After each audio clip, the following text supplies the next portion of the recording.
देखिए मन सुंदर सोमवार से शनिवार रात 8:30 बजे सिर्फ दंगल टीवी पर। मैं आपका ही इंतजार कर रही थी। मैडम मुझे माफ कर दीजिए, मुझे जेल नहीं जाना। जानती हूँ, इसलिए बड़ी मुश्किल से मैंने घर वालों को मनाया है कि वो पुलिस में शिकायत ना करें। लेकिन आप सबसे पहले जाके कबूल कीजिएगा कि आपने किसी के कहने पर झूठी रिपोर्ट बनवाई है, तब शायद वो आपको माफ कर दे। मेरे सच बोलने से सब ठीक हो जाएगा ना? उम्मीद तो है कि सब ठीक हो जाए, लेकिन आप सबसे पहले अपना सच बताइएगा, किसी को कुछ कहने का मौका मत दीजिएगा। ठीक है।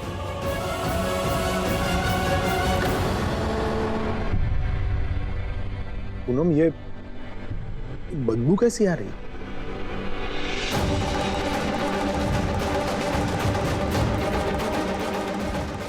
ऋतु, जरा जाकर किचन में देखो तो स्मेल कैसी है। जी माँ।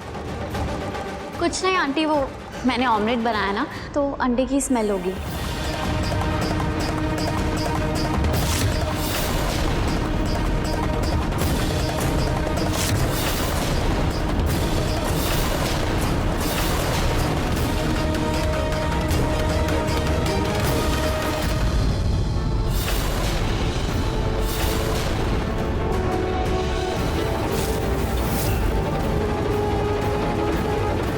मुझे कुछ करने की ज़रूरत नहीं पड़ेगी। अमृता का सच अपने आप बाहर आ जाएगा। आंटी, अमृता!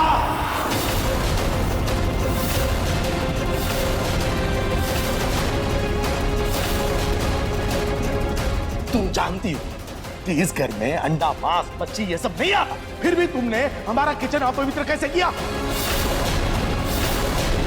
अंकल मेरा कुछ और खाने का मन ही नहीं था, मुझे नॉनवेज ही खाना है और शायद बच्चे को भी यही चाहिए।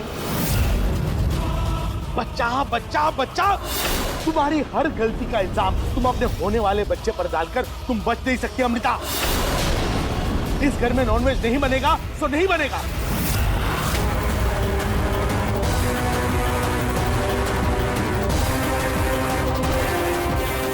तुम्हारे मां बनने का मतलब यह नहीं है कि हमें इस घर का धर्म भ्रष्ट होने दें।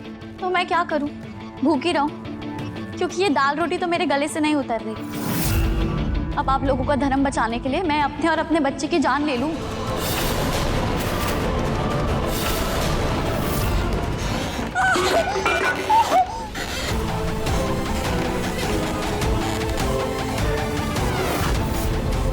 तुम्हारे पाप बढ़ते जा रहे हैं अमृता। पहले तुमने मुझे मारा और आज तुमने पापा जी को सताया।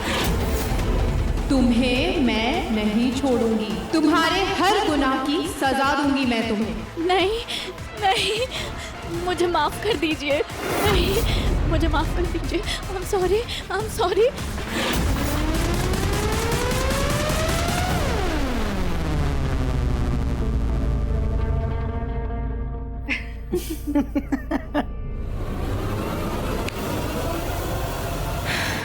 नाटक करने का बहुत शौक है ना इसे। अब इसी की नाटक में देखिएगा कैसे फंसाती हूँ मैं। ये पेट निकल क्यों नहीं रहा है? ये सिर्फ एक खास रिमूवर से ही हटेगा बेटा, जो तुम्हारे पास होगा नहीं।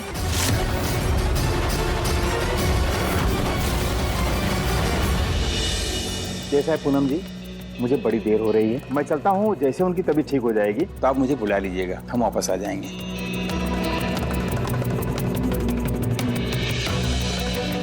कब तक हमें अमृता की वजह से लोगों के सामने झुकना पड़ेगा? बर्दाश्त की भी हद होती है। पापा जी, मैं जाके अभी देख के आती हूँ। अगर उसकी तबीयत ज्यादा खराब होगी तो मैं डॉक्टर के पास भी ले जाऊंगी और वापस आते हुए मंदिर में पंडित जी से उसका हाथ भी दिखा दूंगी।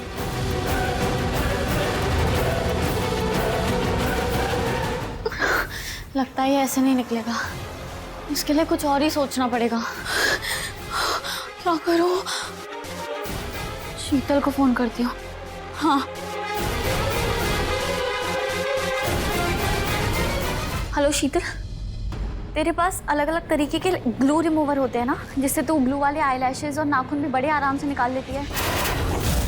हाँ, तो मुझे ना तेरी एक हेल्प चाहिए, मैं बहुत बड़ी प्रॉब्लम में फंस गई हूँ। तो तू पार्लर आ जा, जो भी काम होगा मैं कर दूंगी। ठीक है, मैं पार्लर आती हूँ। नहीं, मैं अमृता को ऐसे नहीं जाने दे सकती, मुझे उसे रोकना ही होगा।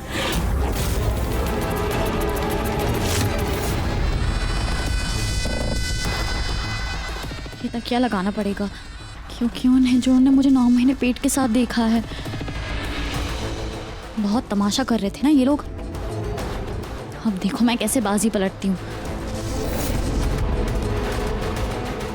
आंटी, अंकल, आप लोगों को मेरी वजह से इतना सुनना पड़ा, उसके लिए मुझे माफ कर दीजिए। अभी जब पंडित जी ने बुलाया था तब तो तुम्हारी तबीयत बहुत खराब थी, तुम तो नीचे तक नहीं आ पा रही थी, और अब अपने कपड़े का नाप देने के लिए अपनी सहेली क्या चली गई तुम? आंटी वो मैं पहले डॉक्टर के पास ही जाने वाली थी, वहीं से फ्रेंड के यहाँ जाती।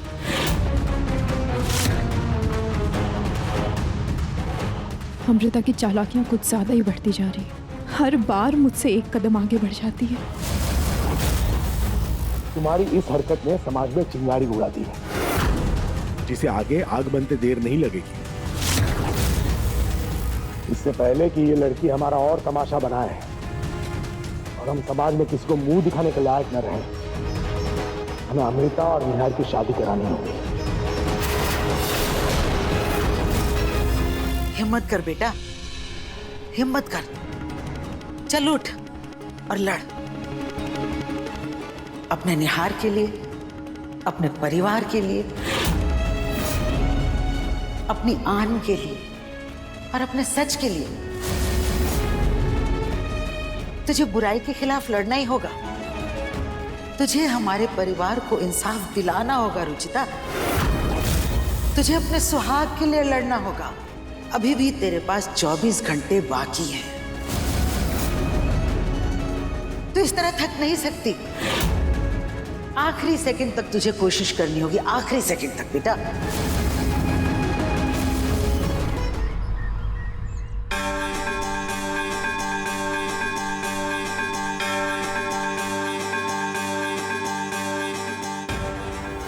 हे खाटू श्याम जी, वैसे तो मैं शादी के खिलाफ हूँ, लेकिन जब ये शादी हो ही रही है तो पूरी विधि से हो, ताकि आने वाले बच्चे को कोई बुरी नजर ना लगे। 4 बजे का मुहूर्त, सिर्फ 7 घंटे रह गए शादी में, और इन 7 घंटों में मुझे 7 वचनों का और 7 जन्मों के साथ का मान रखना होगा।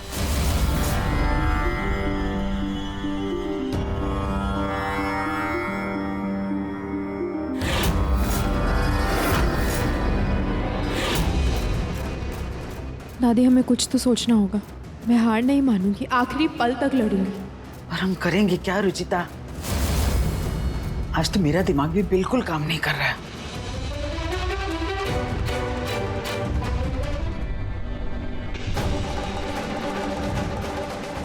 मेरी जिंदगी का भी मजाक बन के रह गया। जब रुचिता से शादी हो रही थी तब अमृता के पास भाग रहा था, आज अमृता से ही भाग रहा हूं। इतनी बेचैनी तो रुचिता से शादी के टाइम भी नहीं हो रही थी, जितनी बेचैनी आज हो रही है। नहीं, मुझसे नहीं होगा ये।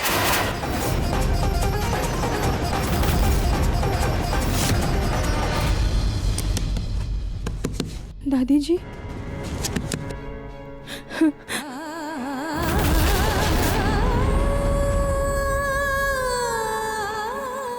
अब सिर्फ 10 मिनट बचे।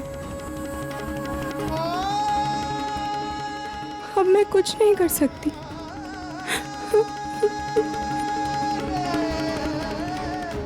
मेरे इतने कोशिशों के बाद भी आज बुराई की जीत हो ही गई।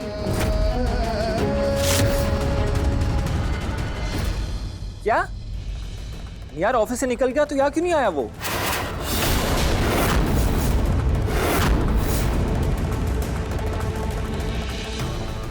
पता नहीं कहाँ चला गया है लड़का। भगवान करे इस बार निहार सच में भाग जाए और वापस ही ना आए।